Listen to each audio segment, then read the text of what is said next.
वैसे जरूरी नहीं है, लेकिन वीडियो को लाइक या फिर डिसलाइक करने की कोशिश जरूर किया करें। तो जैसे इस मूवी का स्टार्ट होता है, हमें मूवी का मेन कैरेक्टर सियोंग दिखाया जाता है और उसकी बेटी का बर्थडे होता है। इसीलिए सियोंग की मदर उसे कुछ पैसे देती है ताकि वो अपनी बेटी को डिनर पर ले जा सके। लेकिन अब सियोंग को और पैसों की जरूरत होती है, तो इसीलिए वो अपनी मदर का ATM कार्ड चुरा लेता है। इसके बाद वो अपनी मदर के सारे पैसे चुरा लेता है और पैसों को वो लगा देता है हॉर्स राइडिंग में, और इस गेम में वो 4 मिलियन वॉन जीत जाता है। अब सियोंग ने एक कंपनी से बहुत सारे पैसे उधार ले रखे थे, तो इसीलिए वही लोग उसके पीछे पड़ जाते हैं। इसके बाद वो सियोंग को पकड़ ही लेते हैं और वो उसे काफी मारते हैं। और जब सियोंग उनके पैसे लुटाने के लिए अपने पॉकेट्स चेक करता है, तो वो देखता है कि उसके पास तो पैसे हैं ही नहीं, यानी वो वाले पैसे जिसने हॉर्स राइडिंग में जीते थे। और तब उसे याद आता है कि जब वो इन लोगों से बचकर भाग रहा था तो वो एक लड़की से टकरा गया था, तो जरूर उसी लड़की ने ही उसकी जेब काट ली। अब क्योंकि सियोंग के पास पैसे तो होते ही नहीं, तो इसीलिए वो लोग उसे 1 महीने का और टाइम देते हैं जिसमें कि वो उनके पैसे लौटा दे। इसके बाद सियोंग कुछ पैसों का अरेंज करता है और अपनी बेटी को डिनर पर ले जाता है। इसके बाद सियोंग जल्दी से स्टेशन पर पहुंचता है, लेकिन अनलकीली उसकी ट्रेन तो मिस हो गई थी। और जब सियोंग वहां पर बैठकर ट्रेन की आने का वेट कर रहा था कि तभी अचानक से उसके पास एक आदमी आता है, और ये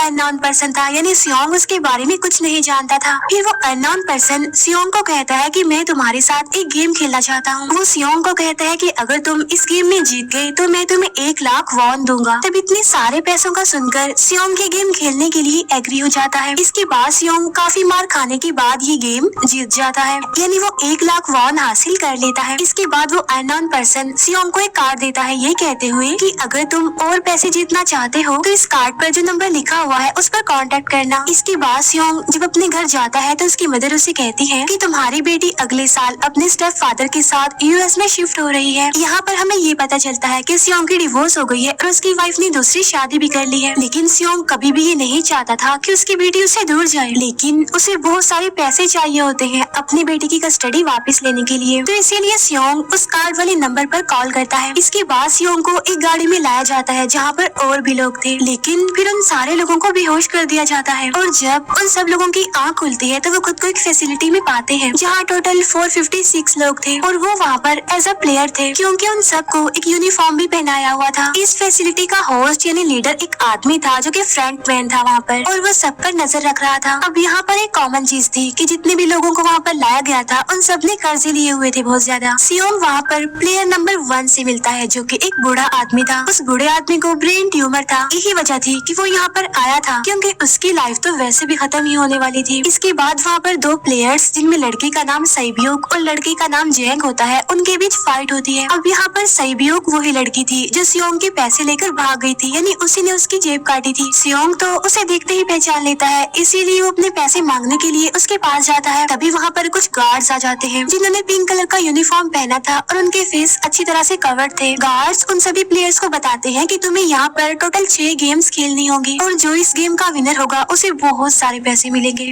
इसके बाद उन सबसे एक कॉन्ट्रैक्ट पर साइन करवाया जाता है और इस कॉन्ट्रैक्ट के 3 मेन रूल्स थे। पहला रूल ये कि कोई भी प्लेयर अपनी मर्जी से गेम को छोड़कर नहीं जा सकता। दूसरा रूल ये होता है कि जो भी प्लेयर खेलने से मना करेगा तो उस प्लेयर को एलिमिनेट कर दिया जाएगा, और उनके मुताबिक एलिमिनेट का मतलब क्या था ये तो हम आगे ही जानेंगे। गेम का तीसरा रूल ये था कि अगर मेजोरिटी इस गेम को खेलना नहीं चाहती तो वो इस गेम को छोड़कर जा सकते हैं। इसके बाद उन सबको गेम के लिए ले जाया जाता है। अब यहाँ पर सियोंग अपनी क्लासमेट सेंगू से भी मिलता है जो कि उसे बचपन से जानता था। सियोंग उसे वहाँ पर देखकर काफी हैरान होता है क्योंकि वो तो किसी बिजनेस के लिए आउट ऑफ कंट्री चला गया था। अब पहले गेम के लिए वहाँ पर एक काफी बड़ी डॉल थी और इस गेम का रूल काफी सिंपल था, और वो ये था कि डॉल जब भी गाना गाएगी उन सबको आगे बढ़ना है, और जैसे ही वो गाना बंद करेगी तो उन सबको रुक जाना है और मूव नहीं करना है, और अगर कोई हिल गया तो उसे एलिमिनेट कर दिया जाएगा। अब स्टार्टिंग में तो ये सब कुछ उन्हें किसी प्रैंक की तरह लग रहा था, लेकिन जब एक लड़का हिल जाता है तो उसे शूट करके मार दिया जाता है, और यही होता है एलिमिनेट का मतलब, यानी उन्हें मार दिया जाएगा। अब ये देखकर वो सारे लोग काफी घबरा जाते हैं और उन्हें पता चल चुका था कि वो खतरे में है, इसीलिए लोग डरते हुए पैनिक करते हुए इधर उधर भागने लगते हैं।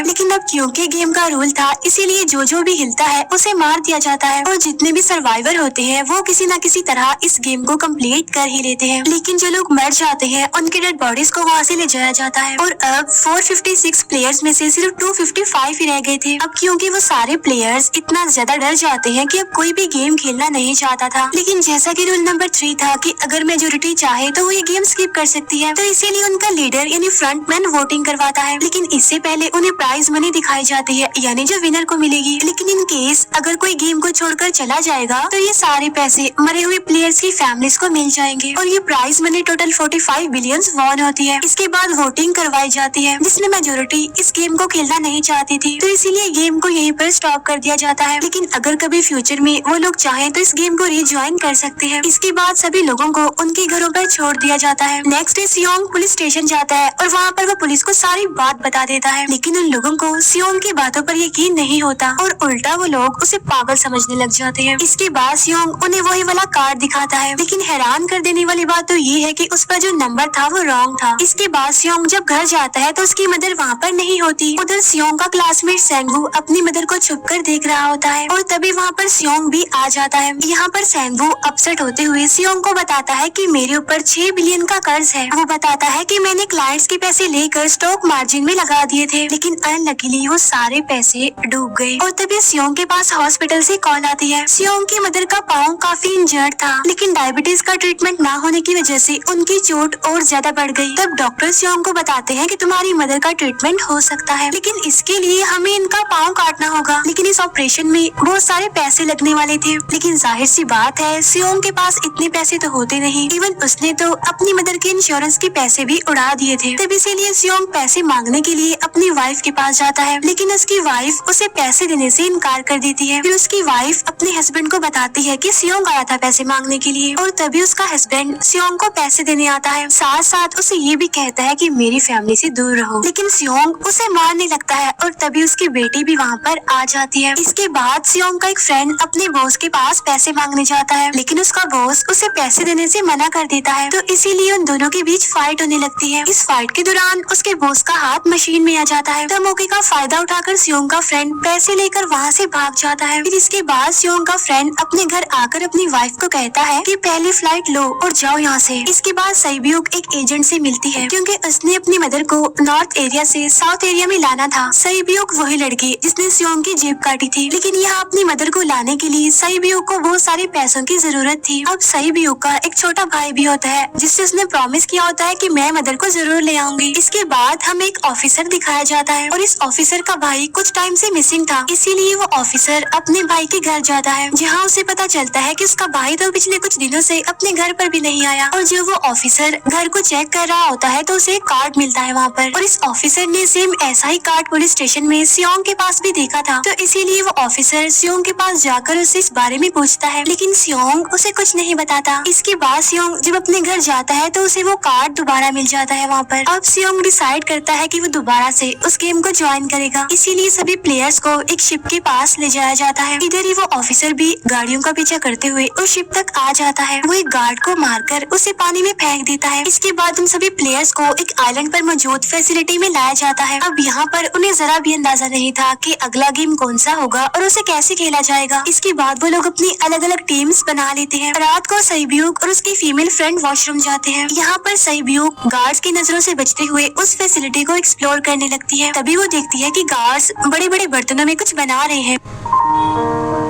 लेकिन अब क्योंकि गार्ड्स को शक हो जाता है तो ये गार्ड वॉशरूम्स को चेक करने के लिए आता है, लेकिन तब तक सईब्यूक वापस आ चुकी थी। इसके बाद सईब्यूक अपनी फीमेल फ्रेंड को सारी बात बता देती है जो उसने देखा था, लेकिन यहाँ पर सेंगवू उन दोनों की बातें सुन लेता है और वो इस बारे में सईब्यूक से पूछता है, जिस पर सईब्यूक बताती है कि वो बड़े बड़े बर्तनों में कुछ पका रहे थे। इसके बाद उन सभी प्लेयर्स को प्ले ग्राउंड में लाया जाता है, जहाँ पर उनके सामने 4 शेप्स थी। 4 शेप्स में से उन्होंने किसी एक शेप को चूज करना था। अब यहाँ पर सेंगवू को पता चल जाता है है कि गेम क्या है और क्या करना है हमें। सेंगवू सियोंग को बताता है कि सबने अलग अलग शेप्स को चुनना है। इसके बाद उन सभी को एक छोटा सा बर्तन दिया जाता है जिसमें की शेप्स बनी होती है। अब गेम उनकी ये होती है कि उन्होंने किसी तरह उस शेप को बाहर निकालना है बगैर डैमेज किए, लेकिन अगर शेप जरा से भी खराब हो गई तो उन्हें एलिमिनेट कर दिया जाएगा, यानी मार दिया जाएगा। अब यहाँ पर सेंगवू तो इजिली उस शेप को निकाल लेता है, लेकिन सियोंग इतना ज्यादा घबरा जाता है कि उसकी हालत खराब होने लगती है, लेकिन फिर वो किसी न किसी तरह करके इस गेम को भी जीत लेता है। इसके बाद उन सबको वापस से रूम में लाया जाता है। अब यहाँ पर 187 प्लेयर्स वापस आए थे, जिनमें से अब सिर्फ 108 ही रह गए थे। इसके बाद उन सबको खाने के लिए ले जाया जाता है, लेकिन खाने की वजह से जैंग की एक लड़के से फाइट हो जाती है, जहाँ पर जैंग उस लड़के को इतना ज्यादा मारता है कि वो मौके पर ही मर जाता है। इधर ही हम देखते हैं कि उन प्लेयर्स में से एक डॉक्टर होता है जो गार्ड्स के साथ मिलकर मरे हुए लोगों के ऑर्गन्स निकाल कर उन्हें चाइनीज को बेचने का काम करता है। इसीलिए जब भी डेड बॉडीज को ले जाया जाता है तो वो डेड बॉडीज को गायब कर लेते हैं, क्योंकि ये सब कुछ एक प्लान के अकॉर्डिंग चल रहा था, क्योंकि ये सारा कुछ फ्रंट मैन से छुप कर हो रहा था। यही वजह थी कि कंट्रोल रूम में भी उन्होंने अपना ही एक आदमी बिठाया हुआ था जो कि उन लोगों की सारी वीडियो फुटेज डिलीट कर देता था, और गार्ड्स तो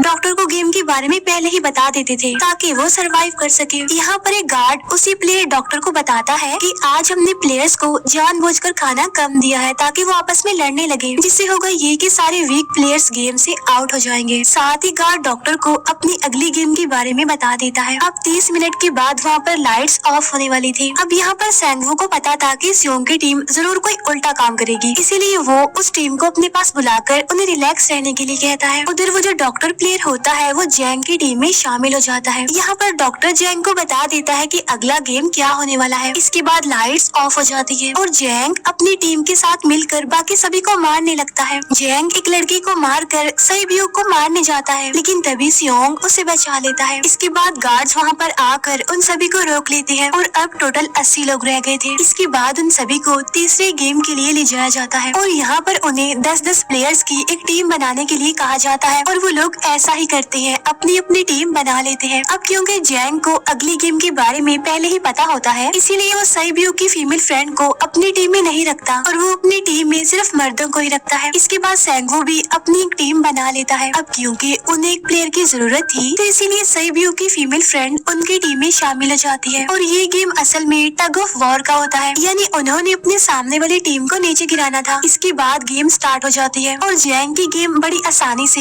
इस गेम को जीत लेती है। इसके बाद बारी होती है सेंगवू की टीम की। तब प्लेयर नंबर 1 यानी वो बूढ़ा आदमी कहता है कि मैंने अपनी जिंदगी में बहुत सारी टग ऑफ वॉर्स खेल रखी है, इसीलिए उन सबको गाइड करता है कि इस गेम को कैसे जीतना है।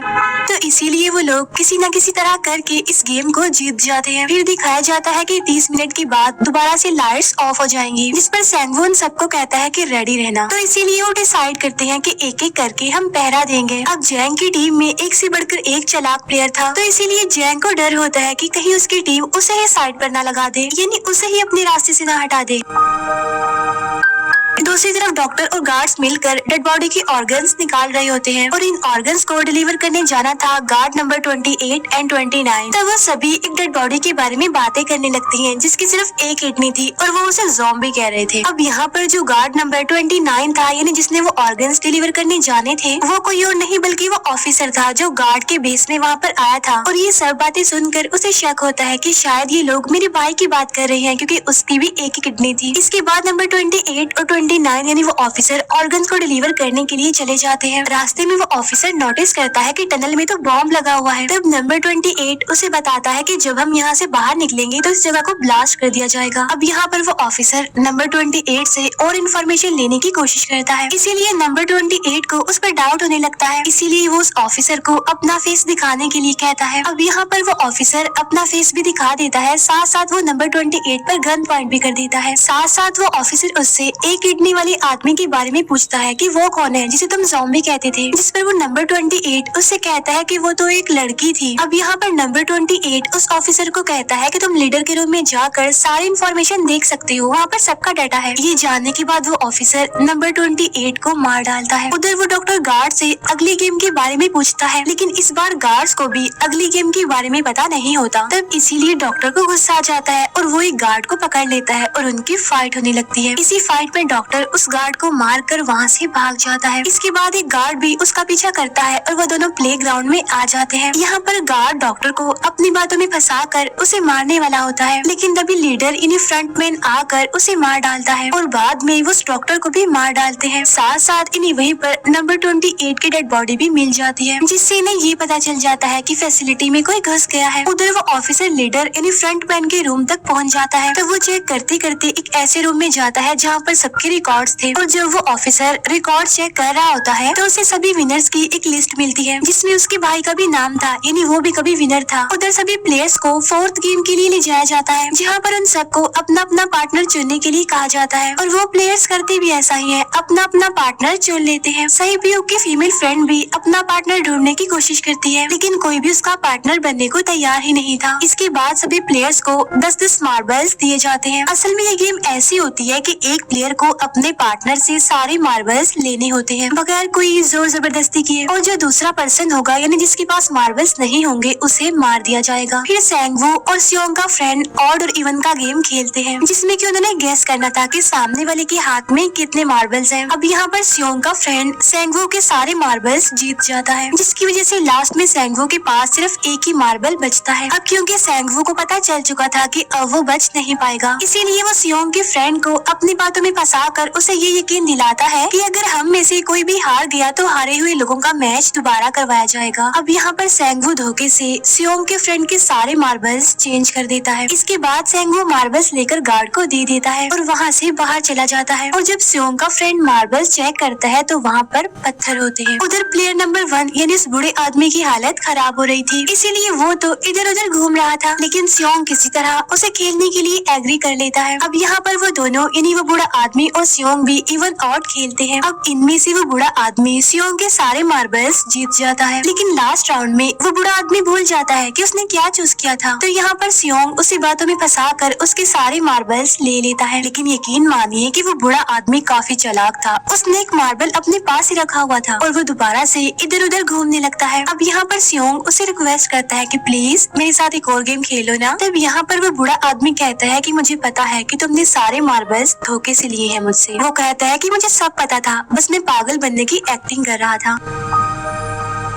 तब ये सुनकर सियोंग को उस पर तरस आ जाता है और वो उसे ही सारे मार्बल्स दे देता है। उसके बाद सैब्यूक और उसकी फीमेल फ्रेंड भी गेम खेल रहे होते हैं। उनकी गेम ये होती है कि जो मार्बल्स को दीवार के ज्यादा करीब फेंकेगा वही जीतेगा। पहले सैब्यूक अपने मार्बल्स फेंकती है, लेकिन जब सैब्यूक की फ्रेंड की बारी आती है तो वो अपने सारे मार्बल्स फेंक देती है। लेकिन जब सैब्यूक ये देख लेती है तो वो अपने फ्रेंड को दोबारा फेंकने के लिए कहती है, जिस पर उसकी फ्रेंड कहती है कि नहीं सैब्यूक, मैं बिल्कुल अकेली हूँ, मेरे पीछे तो कोई भी नहीं है, लेकिन अगर तुम्हें कुछ हो गया तो ये अच्छी बात नहीं है, तुम्हारे पीछे तुम्हारा छोटा भाई है, तुम्हारा वेट कर रहा है वो। और इसी वजह से सैब्यूक की फ्रेंड को मार दिया जाता है। इसके बाद उन सबकी डेड बॉडीज को वहाँ से ले जाया जाता है। इसके बाद वो सब वापिस से रूम में आ जाते हैं। यहाँ पर जैंग देखता है कि सैब्यूक की वो वाली फ्रेंड तो अभी तक जिंदा है, जो कि बड़ी आराम से बैठी हुई थी। अब यहाँ पर हमें पता चलता है कि सैब्यूक की ये वाली फ्रेंड जैंग की भी फ्रेंड थी, लेकिन अब क्योंकि उन दोनों के बीच किसी बात को लेकर क्लैश चल रहा था तो इसीलिए जैंग की वो फ्रेंड उसे बुली करने लगती है। इसके बाद फ्रंटमैन को एक डेड बॉडी के पास उस ऑफिसर का आईडी कार्ड मिल जाता है। तभी फ्रंटमैन को पता चलता है कि उसके सारे वीआईपीज आ चुके हैं, तो इसीलिए फ्रंटमैन उन्हें लेने के लिए चला जाता है। फिर सारे वीआईपीज को उनके रूम में लाया जाता है। इसके बाद फ्रंटमैन वीआईपीज के आने के बारे में एक और आदमी को जाकर बताता है, और यही आदमी मेन होता है, और ये कौन होता है हम ये आगे जानेंगे। फिर नेक्स्ट डे उन सबको 5वीं गेम के लिए लाया जाता है, जहाँ पर 1 से लेकर 16 तक नंबर पड़े होते हैं, और वो सभी प्लेयर्स अपना अपना नंबर ले लेते हैं। नंबर का मतलब ये था कि जो नंबर भी एक प्लेयर पर आएगा उसके मुताबिक उसकी बारी आएगी। अब यहाँ पर लास्ट में पहला और आखिरी नंबर रह जाता है, यानी 1 और 16। तो यहाँ पर सियोंग कंफ्यूज हो जाता है कि उसे कौन सा नंबर चूज करना चाहिए। अगर उसने पहला नंबर लिया तो वो फंसेगा और मरेगा, क्योंकि उसे नहीं पता कि गेम क्या है, और अगर लास्ट नंबर लेगा तो क्या पता उसकी बारी ही ना आए, टाइम कम रह जाए। और तभी वहाँ पर एक आदमी आ जाता है और वो सियोंग को कहता है कि मुझे पहला नंबर चाहिए, क्योंकि मैं अपनी जिंदगी में कभी भी फर्स्ट नंबर पर नहीं आया। फिर इसके बाद उन्हें गेमिंग रूम में लाया जाता है। अब इस गेम का रूल ये होता है कि दिए हुए टाइम में उन्हें ब्रिज की दूसरी साइड पर जाना है। अब इसके बीच में दो तरह के ग्लास लगे होते हैं, एक तो होता है आम ग्लास और एक होता है टेम्पर्ड ग्लास। आम ग्लास पर पाँव रखते ही वो टूट जाएगा और वो लोग नीचे गिर जाएंगे। इसके बाद गेम स्टार्ट हो जाता है और वो लोग एक एक करके मरने लगते हैं। फिर एक टाइम ऐसा आता है जब जैंग सबके सामने होता है और वो आगे ही नहीं बढ़ रहा होता। अब उनके पास एक ही रास्ता था, या तो वो आगे जाए या सारे ही मर जाएं। और तभी जैंग के सामने उसकी वही फ्रेंड आ जाती है जो उसे बुली कर रही थी, और वो जैंग को कहती है कि मैंने तुम्हें कहा था कि जिस दिन तुमने मुझे धोखा दिया मैं तुम्हें मार दूंगी। इसके बाद वो जैंग को पकड़ लेती है और उसे लेकर नीचे कूद जाती है, जिसकी वजह से उन दोनों की मौत हो जाती है। अब वहाँ पर एक आदमी था जो कि ग्लास कंपनी में काम करता था और उसे पता था कि टेम्पर्ड ग्लास कौन सा है, लेकिन जब फ्रंट मैन को इस बात का पता चल जाता है तो वो लाइट्स ऑफ करवा देता है ताकि वो ग्लास को पहचान ही ना पाए। अब लास्ट में एक ही स्टेप बचता है और उनके पास तो टाइम ही नहीं था, इसीलिए सेंगवू उस आदमी को धक्का दे देता है। तो यहाँ पर सेंगवू, सियोंग और सैब्यूक ब्रिज को पार कर लेते हैं, लेकिन ग्लास टूटने की वजह से उन्हें काफी चोट लग जाती है, खास तौर पर सैब्यूक को।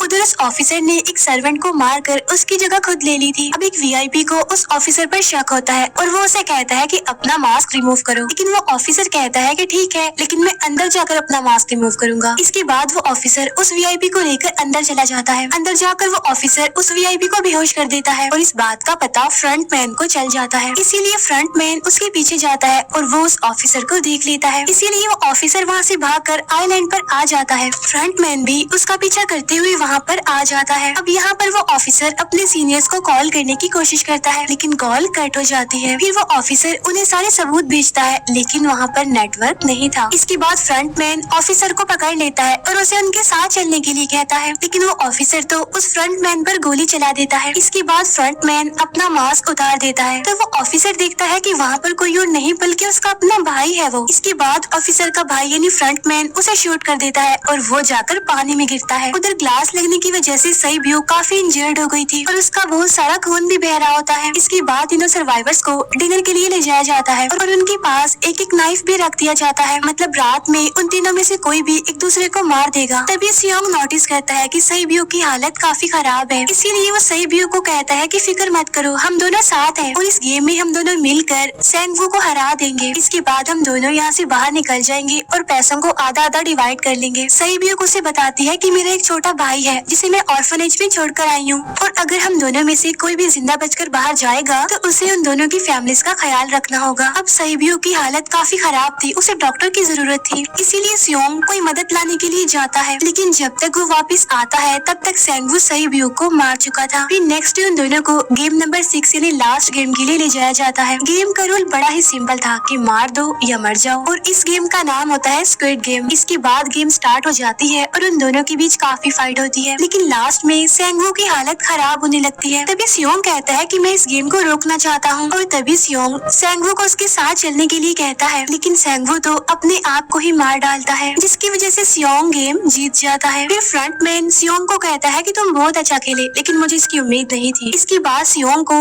उसके घर पर छोड़ दिया जाता है और उसके पास एक एटीएम कार्ड भी था, और जब सियोंग उस एटीएम कार्ड को जाकर चेक करता है तो वो दिखता है कि सारे पैसे उसके अकाउंट में भेज दिए जाते हैं। इसके बाद सियोंग अपने घर जाता है, लेकिन तब तक उसकी मदर की डेथ हो जाती है। इसके बाद हमें 1 साल बाद का सीन दिखाया जाता है, जहाँ पर हम देखते हैं कि सियोंग की हालत काफी खराब हो गई है, यानी वो काफी नशा करने लग गया है और उसने अब तक उन पैसों को हाथ तक नहीं लगाया। एक दिन एक फूल बेचने वाली औरत सियोंग के पास आती है और वो उसे सेम वैसा ही कार्ड देती है जिसमें एक एड्रेस लिखा हुआ था, और फिर सियोंग उस एड्रेस पर जाता है, जहाँ पर उसे पता चलता है कि ये सारा किया धरा किसी और का नहीं बल्कि उस बूढ़े का है, प्लेयर नंबर 1 का, और वो अभी भी जिंदा है। यहाँ पर वो बूढ़ा आदमी सियोंग को बताता है कि मैं अपनी लाइफ से बोर हो चुका था और ये सारी गेम मैंने अपने क्लाइंट्स के साथ मिलकर बनाई ताकि मैं लोगों को मरता हुआ देखकर एंजॉय कर सकूं, लेकिन हाँ, हमने किसी को मजबूर नहीं किया था ऐसा करने के लिए, और मैंने गेम में इसीलिए पार्टिसिपेट किया क्योंकि गेम देखने से ज्यादा उसे खेलने में मजा आता है। वो कहता है जो पैसे तुम्हारे पास है वो मेरे ही हैं, और ये कहते ही उस बूढ़े आदमी की मौत हो जाती है। इसके बाद सियोंग सैब्यूक के छोटे भाई के पास जाता है और उसे लेकर वो जाता है सेंगवू की मदर के पास, और वो सेंगवू की मदर को कहता है कि इस बच्चे का ख्याल रखना, साथ साथ वो उसे एक बैग भी देता है जिसमें बहुत सारे पैसे होते हैं। इसके बाद सियोंग स्टेशन लोकेशन पर जाता है जहाँ पर उसे वही अननोन पर्सन मिलता है जो कि उसे मूवी के स्टार्ट में भी मिला था। यहाँ पर सियोंग उसका पीछा भी करता है लेकिन तब तक वो भाग चुका था। फिर सियोंग उस कार्ड वाले नंबर पर कॉल करता है और वो पूछता है कि तुम लोग कौन हो और लोगों के साथ ऐसा क्यों कर रहे हो, क्यों खेल रहे हो लोगों की जिंदगी से। लेकिन आगे से उसे रिस्पॉन्स आता है कि सियोंग, अगर तुमने जिंदा बचना है तो प्लेन में चढ़ जाओ। और इसी के साथ ही मूवी यहीं पर एंड हो जाती है। थैंक